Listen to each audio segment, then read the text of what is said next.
back, Patriots. I'm your host, Untitled 82, and things are starting to heat up in Portland, specifically.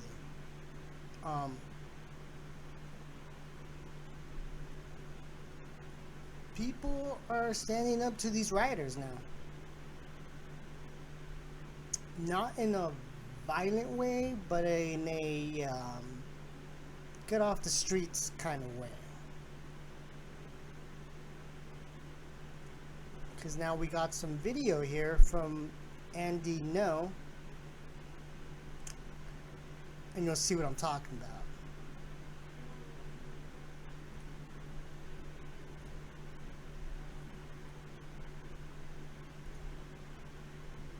Oops.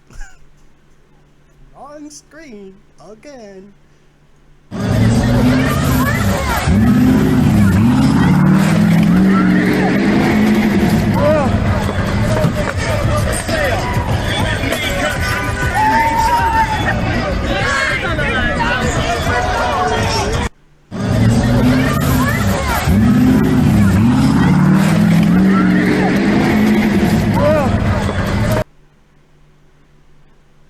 So Antifa rioters tried to physically block the Trump cars from driving in downtown Portland.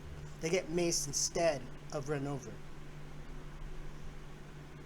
What is wrong with these people that think that they can physically stop a truck or a car? You want to see them? They're all always trying to stop. No.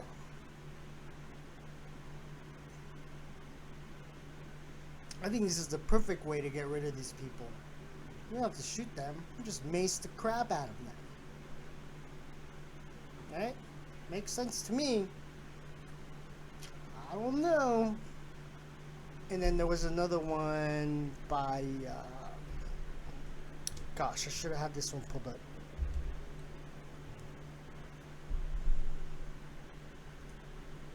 Carly, who always brings the goods.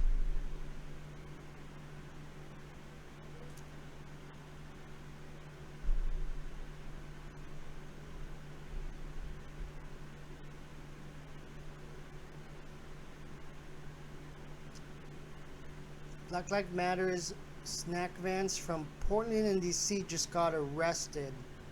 You remember crossing state lines is a federal offense?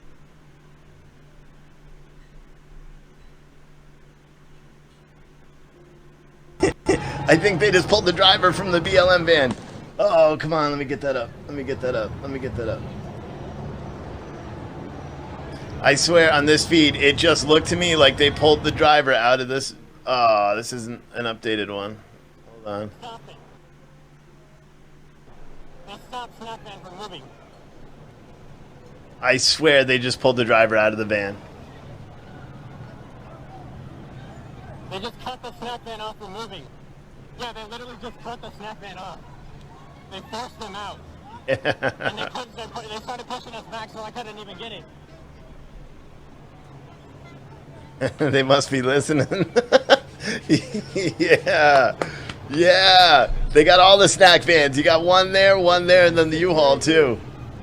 Yeah, bro. Dude, I can't believe they just ripped them out of the snack van like that. Yes. Vindication. I'm excited about that. So just so y'all know, the people inside of snack van just got arrested. Yes, they did. And hopefully they're charged federally. That is awesome. Oh, I am so excited. I'm going to get milk. I'll leave it here.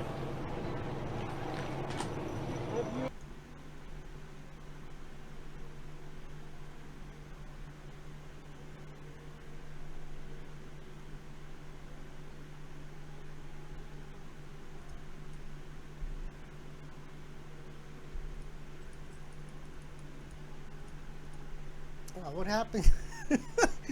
I don't know what happened to my phone here.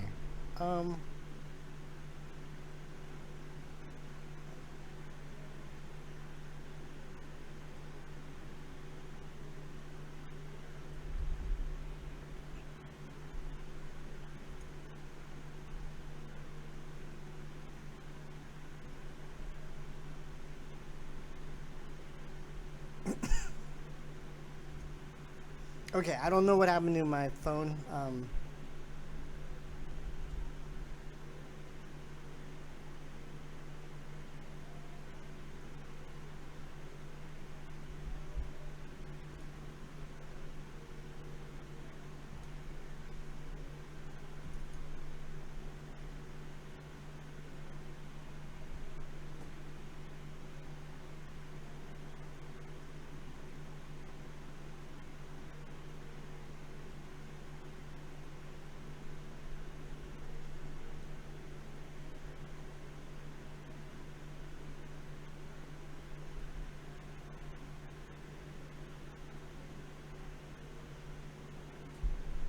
God, why does this always happen to me?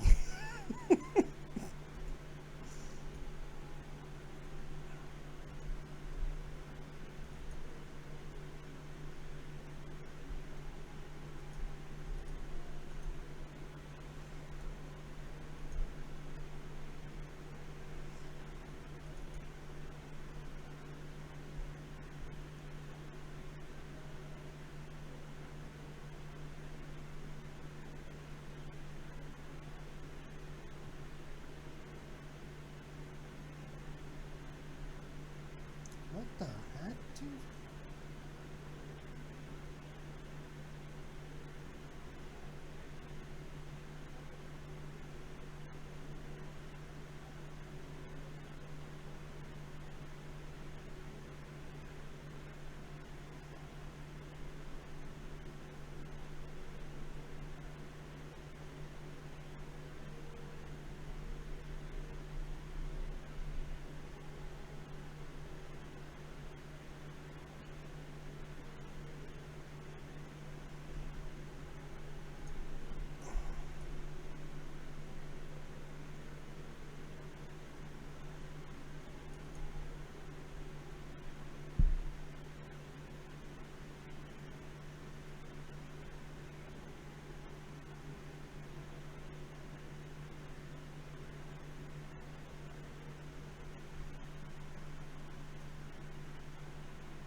Alright.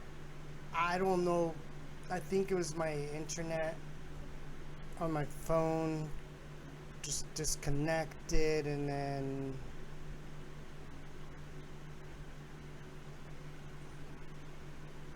whatever, I'll just edit, which I hate doing.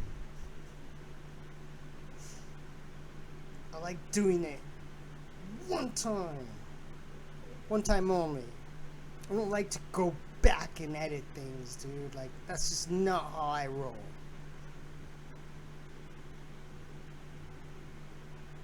Wrong information. Anyway, sorry about that. Always having technical difficulties, right? Hey, I work with what I got with, right? Not a professional, folks.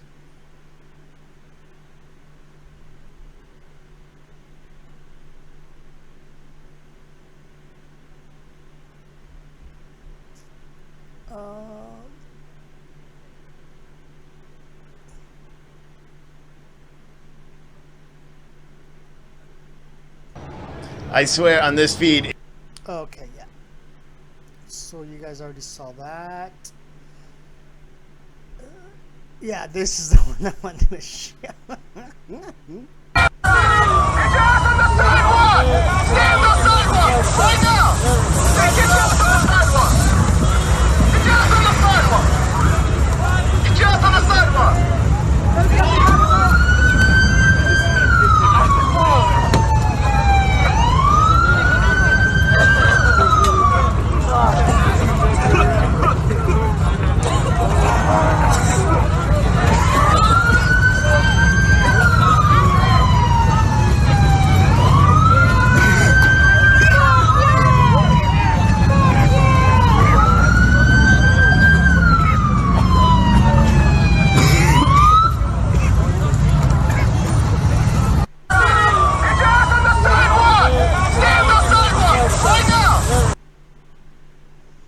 So you get all these morons trying to just stand in the middle of traffic, and this guy just comes along and it's like, get on the sidewalk. Get on the sidewalk. And he just starts macing the crap out of them. See what I mean? Where the American people, patriots, they've had enough, dude. You know? They're not beating them, they're just spraying them with mace, which I think is brilliant. You want to disperse them all? Just mace the crap out of them.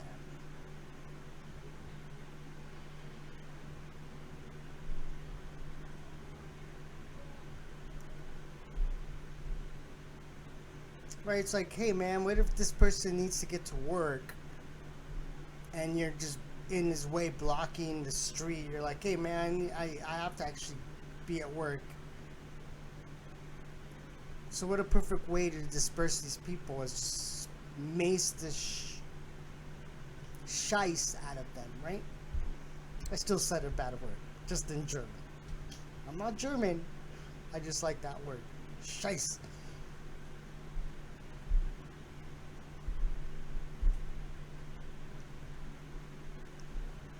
It's a lot easier than saying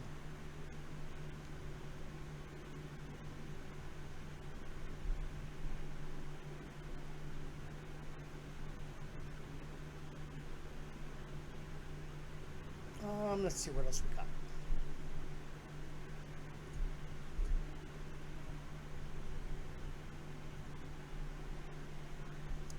And then yeah, we got Rand Paul.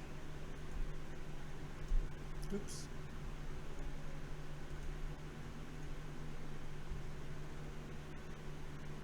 Thought we were going to lose our lives. It was like a bloodthirsty mob.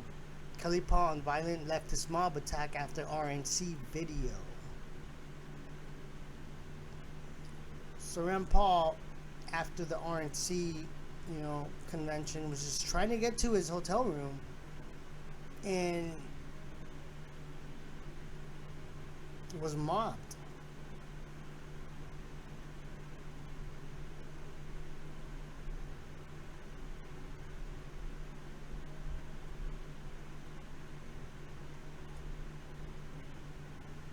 Also, thanks a lot. Actually, I'll start with you, Mrs. Paul. You wrote, I thought, a very affecting piece in the Washington Examiner today about what you experienced last night. Can you tell us what it was like to be in the middle of the threats and the screaming? It was absolutely terrifying. I have never experienced anything like that in my life. I hope no one else ever has to. We felt completely powerless. Before some of the video that I think you have shown where the police with the bikes were kind of creating a moving barricade for us, in the minutes before the police with the bikes showed up, we were completely encircled and surrounded, pressed up against two cops who we were surrounded by people who were screaming in our faces, yelling that they were going to F us up, screaming, say her name. And at one point, You know, at first I was trying to look in their eyes and trying to have any kind of reason or to see someone as a human being, and I realized they did not see us as human beings. We were Trump supporters, so they absolutely despised us. Even though if we were ever in a situation and maybe could have talked to some of those folks and they knew about Rand's background in criminal justice reform and the things that I've spoken out on, we could have had agreement. But in that moment, it was just like this bloodthirsty mob, and all I could think of was the man who was kicked in the head in Portland, you know, a week ago, or the man whose jaw was broken, or 8-year-old Sequoia Turner. I really felt that we were going to lose our lives. I thought someone was going to throw a brick. I mean, it was the most terrifying moment of my entire life.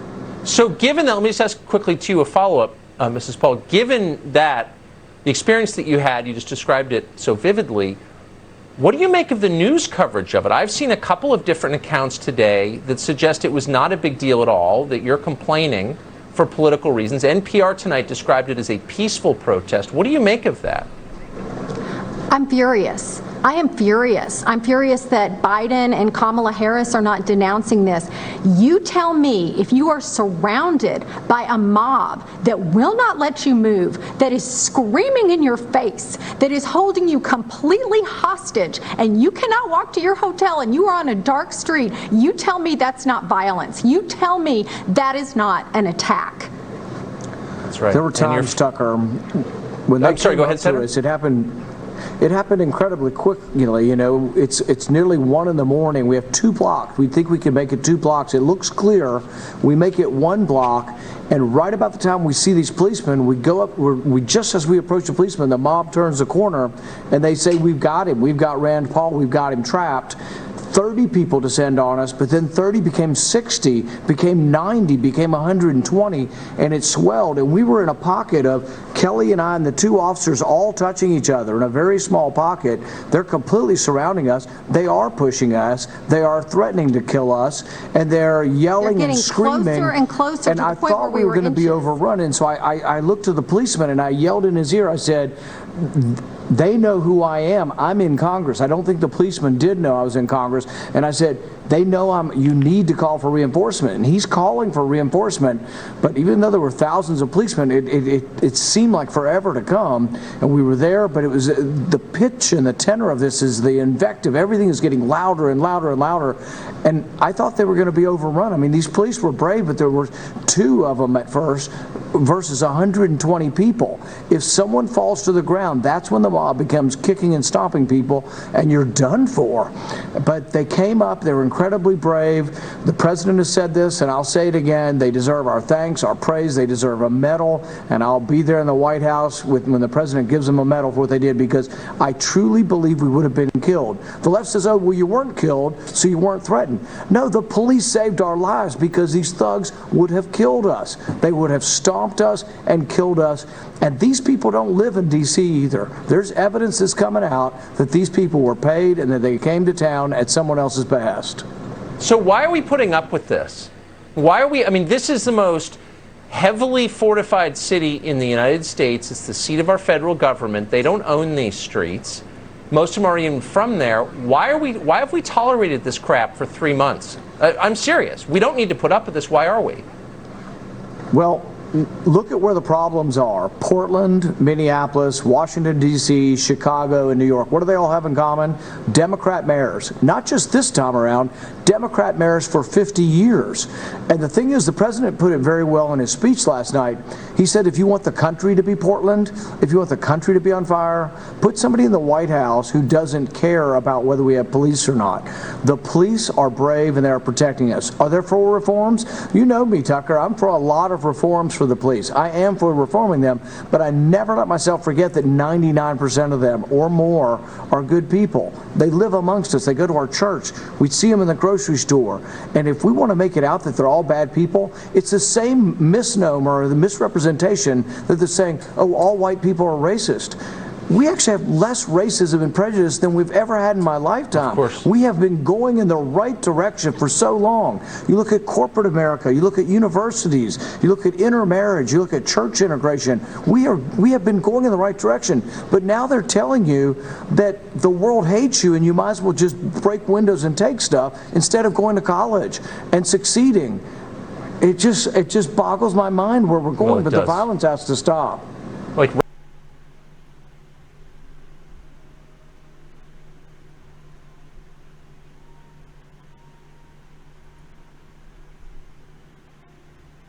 right?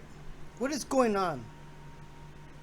Why are we letting these Democratic governors that run these, and it's only a handful, right? Only a handful. For those of you that live in those cities and around them, that all this stuff is happening, aren't you fed up? Don't you see the real problem isn't Trump? It's these Antifa, Soros-funded people that are destroying your cities.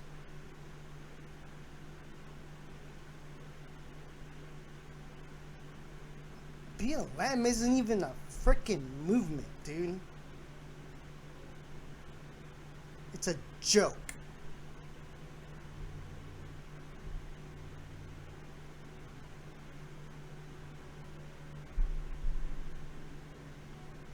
And then you got Michael Obama pops off about Kyle Rittenhouse, says systematic racism coming from White House.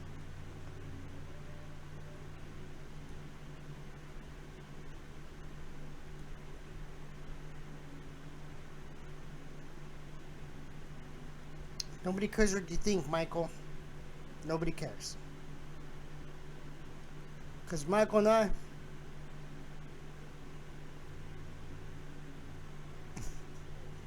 it's like my best Obama. Michael and I,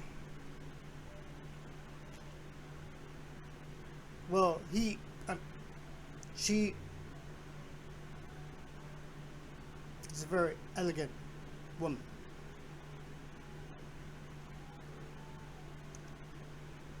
She's very strong on policies. Strong.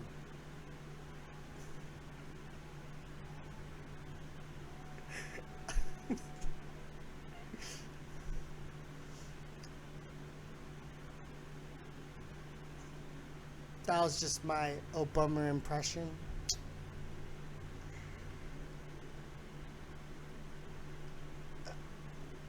National media ignores 2 Black Lives Matter inspired hate crime stabbings against white men in one day. Kyle Rittenhouse is facing 170 years. Here's a comparison of charges to video coverage of the events of that night. That's not going to happen.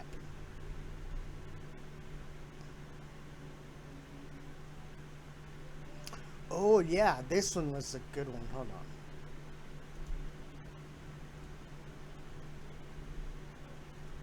Right? Check this out. Oh shoot. www.antifa.com.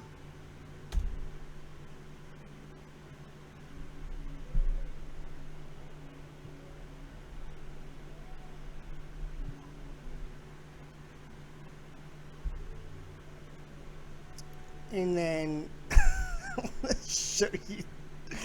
The video is hilarious as well, dude.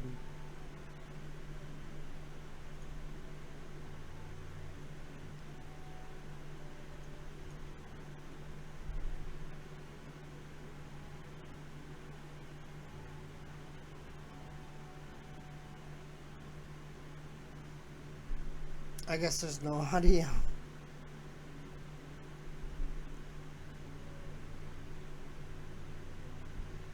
Look, he steps on his own sign right there.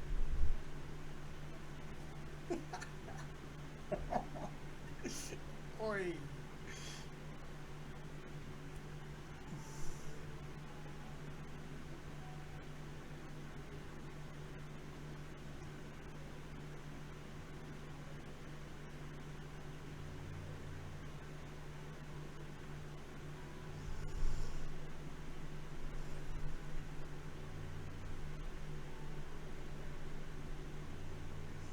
But yeah, try it for your own, dude.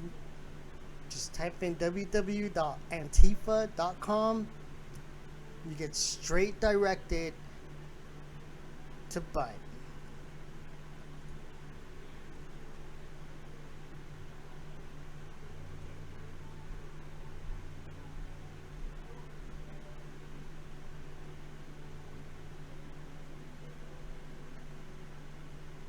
Don Lemon, God, what is wrong with this guy, dude?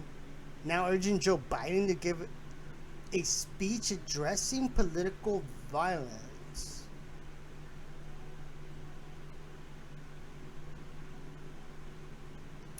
You've already done that. It's called Antifa, you idiots.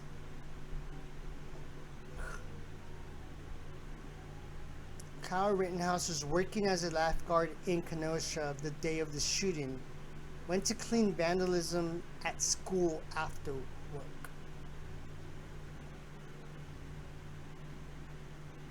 And we already talked about it, that Lynn Wood is gonna represent him pro bono. There's already the video evidence, dude. Clearly shows self-defense, right? He's gonna get a huge payout. I mean, yeah, it's tragic that he had to take 2 lives, but then these 2 lives were convicted felons. One of them had to do with a minor, so we already know the extent of that, you know, crime that you do. Same with the whole Jacob Blake. Oh yeah, okay, he got shot in the back. Okay, who cares? Paralyzed, whatever. Oh, but does anybody even remember when he raped a 14-year-old young lady? How about that? If you ask me, he got what he deserved.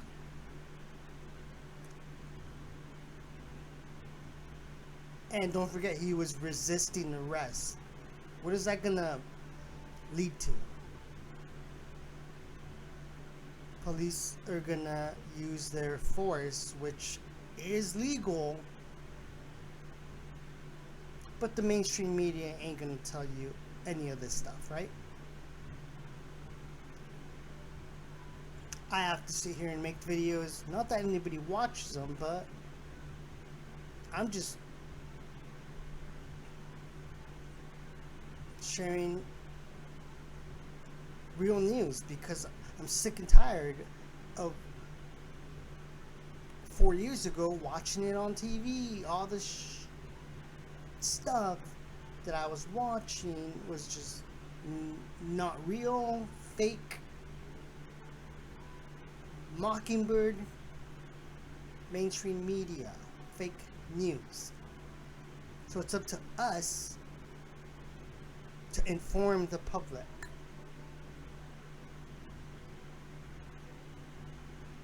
Independent journalism. We are the news now.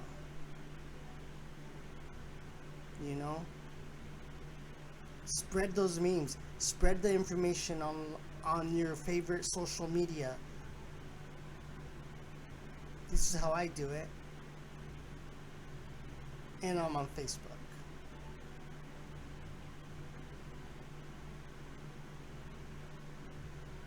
Alright. I made my time 30 minutes. thank you for watching. If I have any other news, I'll probably make another video. I'm gonna do a second part to the Tavistock Institute. I found like a couple of very good. It's gonna be a long video. It's gonna be like an hour long. It has to be, because the articles are so long and the information is so, it goes back with MK Ultra and stuff like that. So keeping a lookout. I might just do that one. I might just dive into that right after this. But yeah, it's super interesting. I've been putting it off because I stumbled upon it because I was researching the Beatles and like CIA music industry stuff, and I just stumbled upon the Tavistock Institute, which is huge with MK Ultra.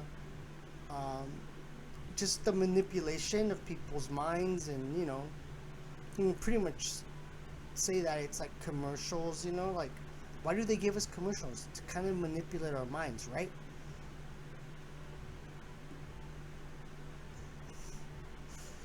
Thank you for watching, Patriots. God bless you all. Till the next one, where we go one, we go all. Bye-bye.